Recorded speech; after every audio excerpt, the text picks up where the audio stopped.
Eh bien bonjour, ici Serge de Dragon Classics, venu inspecter aujourd'hui cette magnifique Chevrolet Corvette de 1961.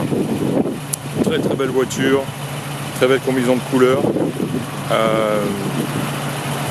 Voilà, je vous propose, elle est en marche actuellement, je vais vous la faire écouter un petit peu, puis on arrêtera le moteur pour pouvoir s'entendre un petit peu plus, même si elle n'est pas vraiment bruyante, mais enfin, voilà. Donc là, vous l'entendez donc moteur tourné.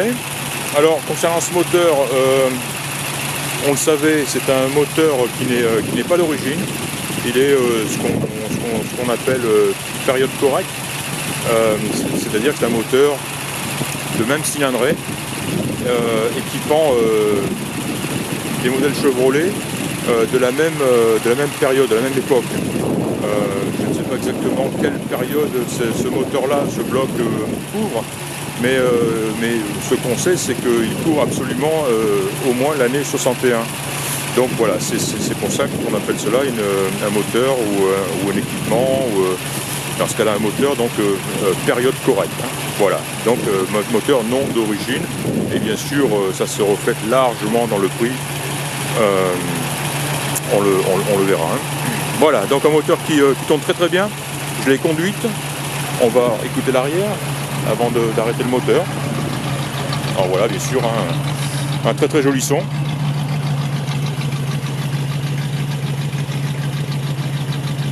Un très beau ralenti aussi, hein. On voit un moteur qui tourne bien, qui tourne régulièrement. Voilà, double sortie d'échappement évidemment. Hein.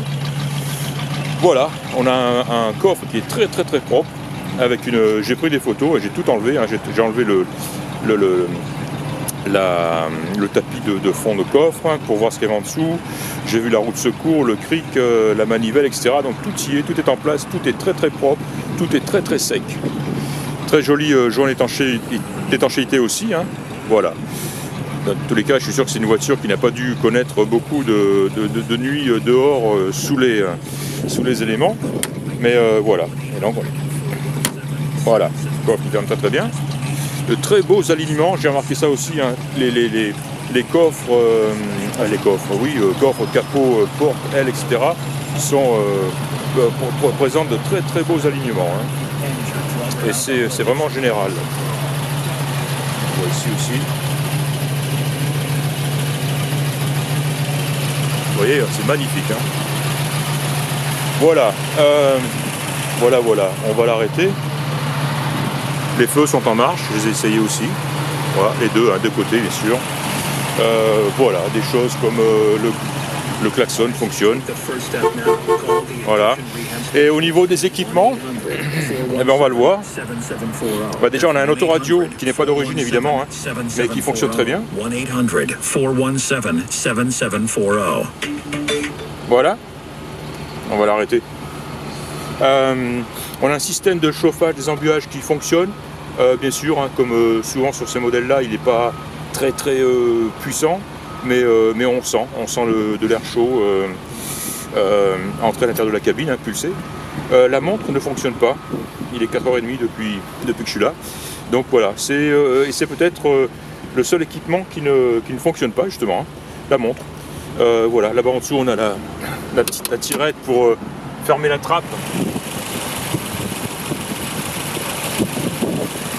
Lampadaire, hein, bien sympa. Voilà. Et puis voilà, comme je le disais, donc on a, on voit par exemple le voyant de frein à main qui fonctionne, et un frein à main aussi qui fonctionne aussi d'ailleurs. Il faut le noter aussi. Et donc le voyant qui fonctionne aussi. De même, BIM, hein, c'est les feux de route. Voilà. Quand j'appuie sur le bouton, le switch, hein, au pied, interrupteur, pour passer de route en feu de croisement. Voilà, on a le petit voyant aussi qui fonctionne. On a un contour qui fonctionne.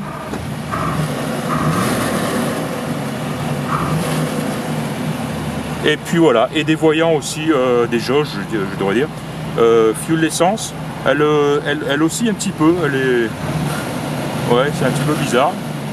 Elle aussi un peu, mais elle a l'air de fonctionner quand même. Température d'eau. Et ici on a le témoin de batterie et la pression d'huile. Hein. Voilà. Ici on a nos boutons ça ce sont les feux d'ailleurs. Voilà, je les arrête. Et ça, Eh ben tiens, je ne l'ai pas essayé, ce sont les essuie-glaces. Bonne nouvelle, ils fonctionnent. C'est souvent aussi une source de problème sur ces modèles-là, mais en l'occurrence ici, ils fonctionnent et on voit, ils reviennent à leur position d'origine.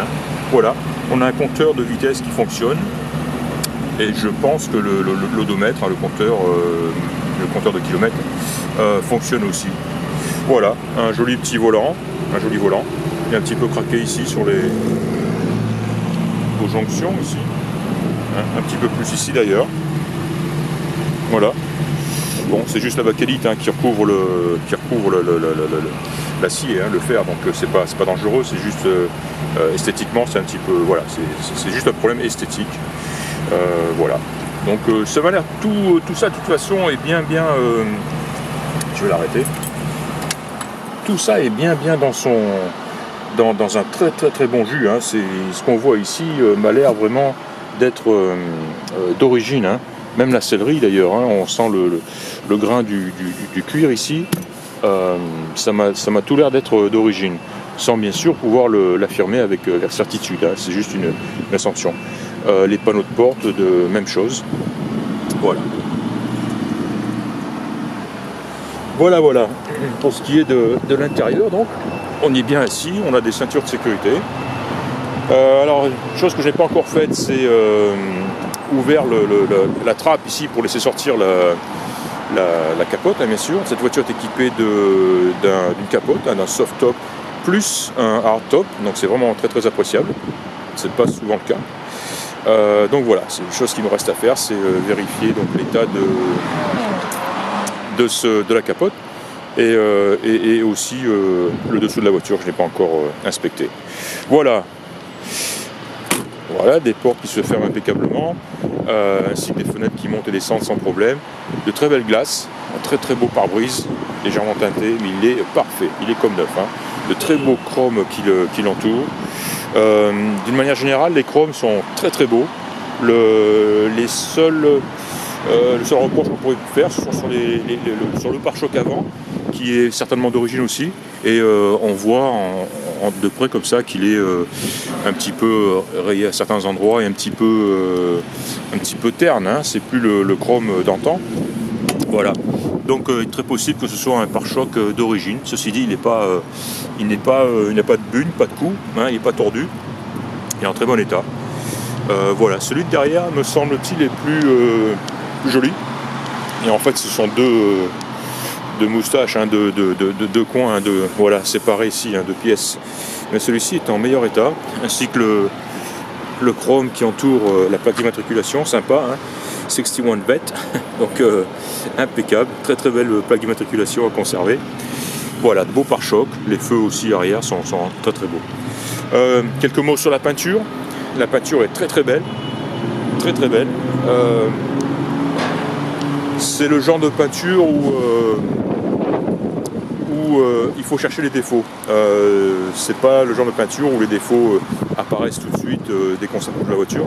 Là, il faut les chercher. Alors, il y en a quelques-uns, je les ai repérés, trouvés, mais encore une fois, il faut vraiment regarder de près. Et voilà. Lesquels sont-ils?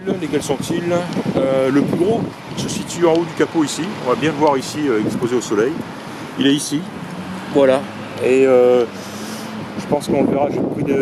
J'en ai pris des photos où on voit mon doigt à côté comme ça. Voilà, ça fait 12 cm de long environ. Alors comment c'est arrivé, le capot est en fibre de verre, donc peut-être avec des mouvements de torsion, la peinture arrive à se craquer comme ça. Voilà, c'est le seul endroit où ceci s'est produit. Ensuite j'ai vu, me semble-t-il, ici, voilà, on a une petite rayure sur l'entourage de feu et qui déborde sur l'aile aussi, on la voit ici. Quoi d'autre? Qu'est-ce que j'ai vu? J'ai vu des... Ouais, peut-être ici aussi, un petit défaut de peinture. Voilà, c'est vraiment minime. En tout cas, la peinture est très belle, on voit la réflexion ici. Elle est très bien tendue, absolument pas de peau d'orange. C'est une peinture de qualité. Ici j'ai noté une espèce de petite cloque ou tête d'épingle, c'est de la peinture ici. Voilà, on la sent sous le doigt ici, et encore une encore plus petite ici, quoi. C'est tout. Hein. Mais encore une fois, une très très belle peinture. Et je pense que c'est tout. Hein. Ça va vraiment pas chercher loin, quoi.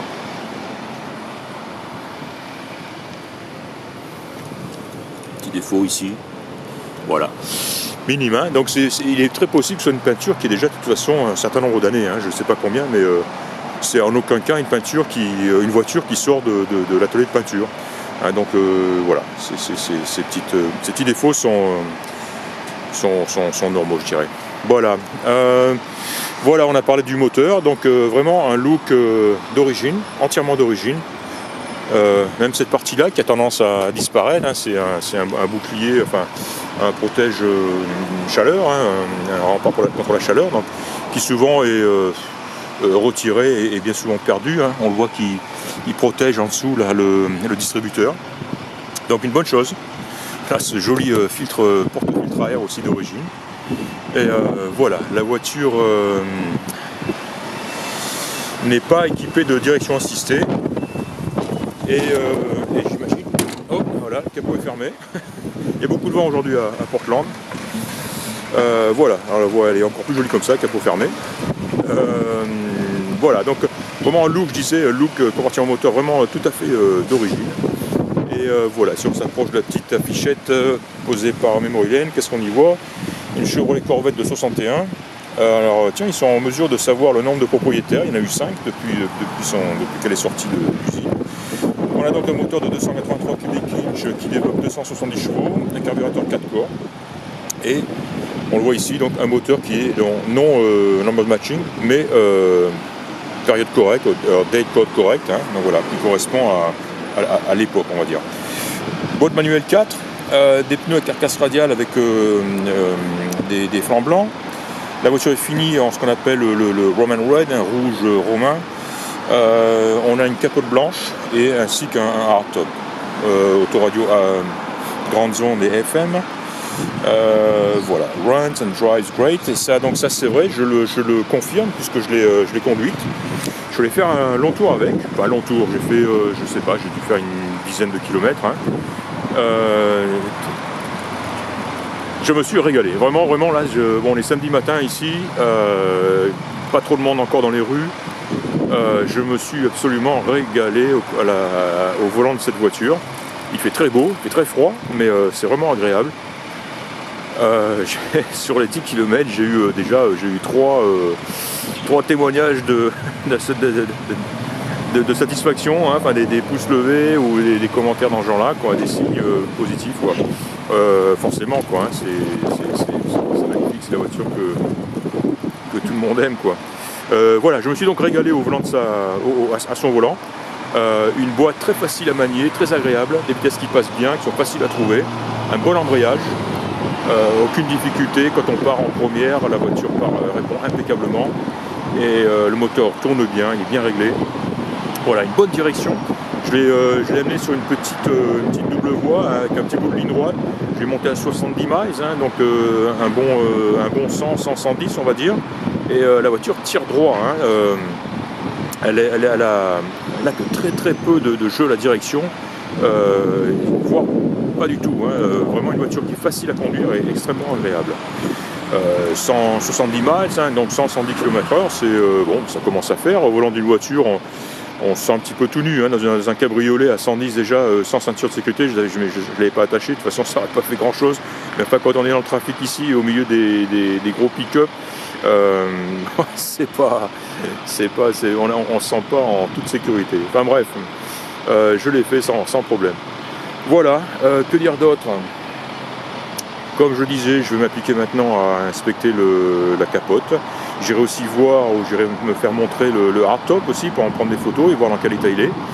Et je vais essayer, sans garantie, de la faire mettre sur un pont. Si c'est pas possible, je ferai comme d'habitude, je tendrai le bras en dessous de la voiture et je prendrai un paquet de photos et je m'assurerai de couvrir un petit peu tous les recoins. du dessous de la voiture, hein. En tout cas, ce que j'en ai vu, ce que j'en vois à travers les passages d'aile ici, les passages de roue, je veux dire, ça a l'air plutôt joli, hein. Je pense que ça a été... je m'attends pas à avoir quelque chose de sale ni de gras. Je pense que ça a été restauré en même temps que la voiture, mais enfin, ça reste à confirmer. Voilà. Je pense vraiment avoir dit l'essentiel, hein. J'en ai pris beaucoup de photos, elle est bien sûr très très photogénique, hein. C'est un régal, c'est un plaisir de prendre des photos de cette voiture et puis de la regarder dans ses moindres détails. Voilà, c'est tout.